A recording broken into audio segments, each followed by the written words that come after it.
비타민 C가 좀 우리 몸에 어떤 영향을 좀 주나요? 뭐 그런 말 들어보셨을 건데 비타민 C 먹어라 감기 떨어진다.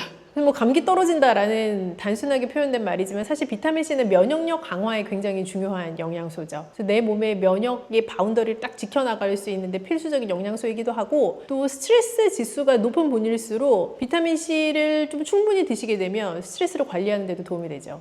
스트레스 관리에도 도움이 되나요? 스트레스 자체가 사실은 굉장히 복합적인 여러 증상을 통칭하는 용어잖아요. 그래서 내가 스트레스가 높음으로써 면역력이 떨어질 수도 있고 하니까요. 사실 면역력 강화에 도움이 되는 비타민 C는 스트레스 관리에도 도움이 된다라고도 볼 수 있죠. 굉장히 신박한 말씀이시긴 하네요. 요즘 들어서 사람들이 좀 관심을 갖는 게 비타민 C 영양제가 있잖아요. 그런 거 또 함부로 먹으면 좀 몸에 안 좋다 막 그런 얘기가 또 있더라고요. 몸에 좋다 안 좋다를 떠나서 일단 굉장히 고함량의 비타민 C 영양제 같은 경우는 비타민 C는 수용성 비타민이기 때문에 고함량을 먹는다고 해가지고 나한테 다 남아있지 않아요. 일단 내가 필요한 만큼 뭐 쓰고 나면 나머지는 다 그냥 소변으로 배출되는 거예요. 그래서 아주 고함량의 비타민 C 영양제를 드신 분 중에 화장실 갔더니 난생 처음 보는 소변의 색깔을 보실 수 있는 분이 계실 텐데 그러면 너무 고함량의 비타민 C를 드신 거죠.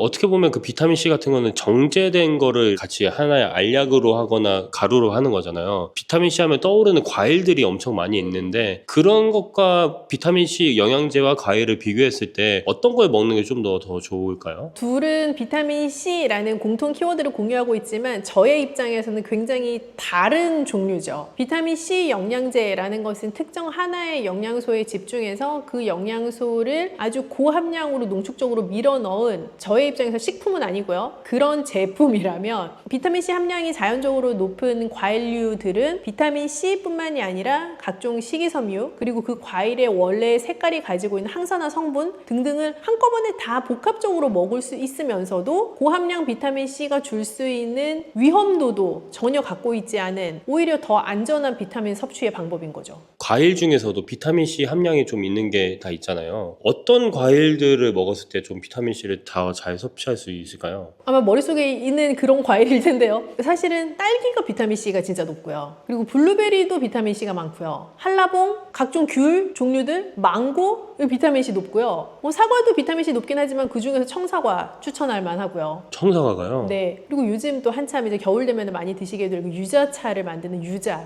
또 비타민 C가 많죠. 근데 이제 이런 과일들 같은 경우에는 아까 말씀하셨듯이 그 비타민 C만 있는 게 아니라 뭐 칼륨 같은 게 또 있잖아요. 비타민 C가 풍부한 이런 과일들이 신장 건강에도 도움이 될까요, 얘는?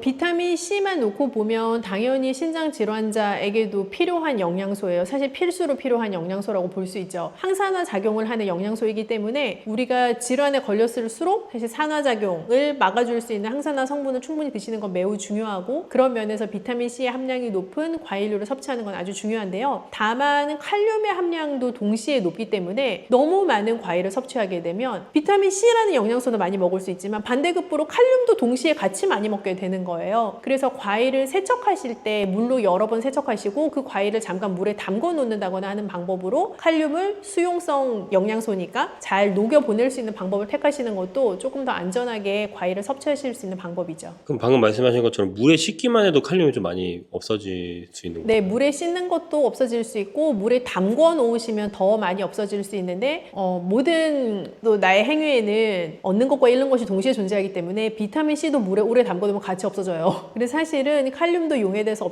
없어질 수 있고 비타민 C도 물에 닿으면서 같이 없어질 수 있는 영양소에 해당하긴 합니다. 그럼 대체 어느 정도로 씻어야 될까? 이런 또 고민이 또 많이 생기는 것 같아요. 사실은 농약에 노출되었을 가능성이 높은 종류의 과일이나 칼륨의 함량이 높은 종류의 과일일수록 이제 물에 뭐 한 30분 정도 담가 놓아라라고 지침을 드리기는 하고요. 그런 지침을 좀 따라서 섭취를 하시게 되면 칼륨을 상대적으로 좀 낮추어서 먹을 수 있다라는 방법인 것은 확실하지만 여기서 더 중요한 것은 많이 드시면 말짱꽝이다라는 거죠. 그래서 정해진 양만큼 드시는 게 중요합니다. 그 정해진 양이 찹쌀떡 하나만큼 막 70g 이렇게 작은 양은 아니겠죠? 그렇게 딱 잘라서 말씀드릴 수는 없겠고 뭐 사실 블루베리라고 하는 과일로 생각해 보자면 그건 우리가 표준화된 사이즈가 머릿속에 각자 있으시잖아요. 수박만한 블루베리를 상상하시는 분은 안 계시니까. 그래서 블루베리 같으면 한 줌 정도 괜찮을 것 같아요. 블루베리 한 줌 정도, 다른 과일들도 약간 그 정도 양이. 종이컵 한 반 컵 정도 해당하는 양 정도에 해당한다고 보시면 될 것 같아요. 방금 말씀해 주셨던 그 과일들 중에서 망고나 한라봉 같은 경우도 있잖아요. 근데 여기는 칼륨이 좀 압도적으로 많다고 맞아요. 들었거든요. 망고나 한라봉은 칼륨 함량이 좀 높은 편이어서 섭취하실 때 조금 더 주의를 하시면 좋은데, 사실 껍질을 다 벗겨내고 우리가 과육만 먹는 과일이잖아요. 그래서 담궈놓기도 애매한 거예요, 얘가. 그래서 뭐 어떻게 줄일 수 있는 방법 자체도 사실은 잘 없어서 망고나 한라봉을 드실 때는 양이 정말 핵심이죠. 그런 그 얘네들도 아까 한 줌 정도의 양이면 좀 반 개 정도. 반개도 양이 꽤 많다고 좀 네, 그래서 반 개를 몇 개 드시면 안 되고요. 하루에 반 개 정도. 하루에 반 개 정도. 그럼 이 과일에 있는 성분 중에서 비타민 C도 있고 칼륨도 있지만 천연당이라는 게 또 있잖아요.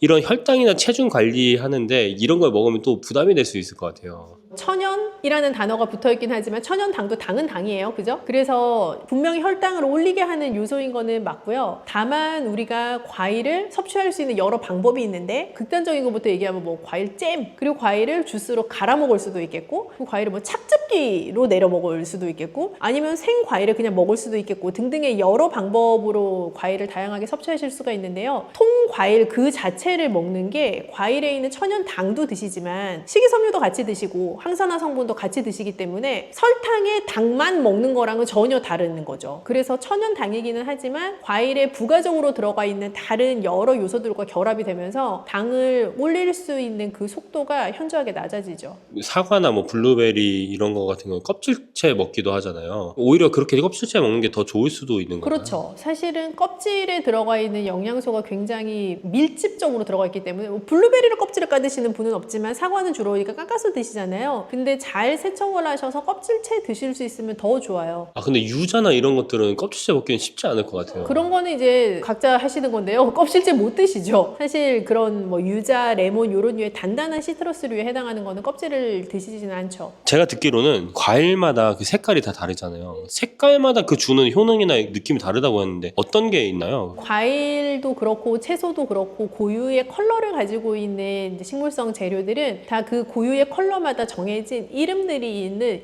효능이에요. 그래서 그 컬러가 가지고 있는 힘들이 다 있는데요. 블루베리나 가지처럼 진한 보라색을 가지고 있는 재료들은 우리가 안토시아닌 함량이 높다라고 얘기를 해요. 그래서 안토시아닌 함량이 높은 또 재료들이 있을 수 있고, 뭐 선명한 노란색을 내는 것, 예를 들면 망고, 한라봉, 단호박, 당근 이런 류의 재료들은 베타카로틴 함량이 높죠. 그래서 각각 그런 색깔이 가지고 있는 여러 명칭이 다른 것처럼 그 각각의 색깔이 주는 효능도 조금씩 다를 수가 있고요. 그래서 다양한 컬러의 과일, 채소를 섭취하시는 거는 굉장히 추천할 만한 방법인 거죠. 채널을 못 보신 분들도 있을 수 있으니까 안토시아닌이랑 베타카로틴 효능이 어떤 건지에 대해서 좀. 안토시아닌도 베타카로틴도 둘 다 항산화 성분, 항산화 영양소라고 생각을 해주시면 좋겠고요. 항산화라는 것은 내 몸이 자연스럽게 노화되어 가는 과정에서 내 세포가 산화 과정을 겪게 되는데, 그 산화 과정으로 겪는 속도를 조금 줄여줄 수 있는 항산화해주는 역할을 하는 성분이라고 보시면 좋겠어요. 그래서 베타카로틴이나 안토시아닌처럼 색깔이 선명한 과일, 채소를 드시면 그 항산화 성분들의 효과를 극대화해서 누리실 수가 있죠. 그럼 이런 과일들을 아까 통째로 먹는 게 굉장히 좋다고 말씀을 해주셨잖아요. 근데 이런 과일들을 모찌나 이런 떡에 넣어서 먹는 건 어떤가요? 요즘 너무 많잖아요. 그쵸? 막 생과일 들어가 있는 찹쌀떡 같은 것도 있고, 그 과일을 다시 한번 가공해가지고 소로 쓰는 경우도 있고 한데요. 사실 어떻게 보면 떡이라는 전통 음식 자체를 다양한 현대적인 방법으로 해석해내는 굉장히 좋은 흐름을 가지고 있는 제품이라고 생각을 해요. 근데 다만 우리가 드시는 소비자들 입장에서 생각해보면 맛만 따라서 먹으면 사실 너무 맛있죠. 근데 그거를 내 건강까지 주의해가면서 드셔야 되는 소비자라면 너무 많은 양을 드시지 않도록 주의를 해주시면 좋겠고, 그렇게 드신다고 해도 우리가 과일 본연에서 얻을 수 있는 여러 가지 이점들은 또 가져갈 수 있는 또 하나의 재밌는 방법이 되는 거죠. 마지막으로 이제 비타민 C를 먹을지 과일을 먹을지 아직도 고민하는 분들이 좀 있을 것 같아요. 추천해 줄 수 있는 말이 있으면 좋을 것 같아요. 과일을 꾸준히 드시는 방법을 찾는 것이 사실은 1번이고요. 그 이유는 가장 안전하게 비타민C를 섭취할 수 있는 방법일 뿐 아니라 비타민C 외에도 식이섬유 또 다른 형태의 비타민들 또 무기질들 같이 먹을 수 있는 방법이기 때문에 비타민C 영양제 고함량 제품을 선택하시는 것보단 꾸준히 과일을 다양한 색깔로 선택하셔서 섭취하시는 게 좋아요. 다만 내가 정말 기력이 쇠하거나 감기에 아주 심각하게 걸렸거나 해서 내 몸이 강력한 비타민C를 요청할 때 그럴 때 고함량 비타민C를 한 번씩 선택하시는 것도 좋은 방법이라고 생각합니다.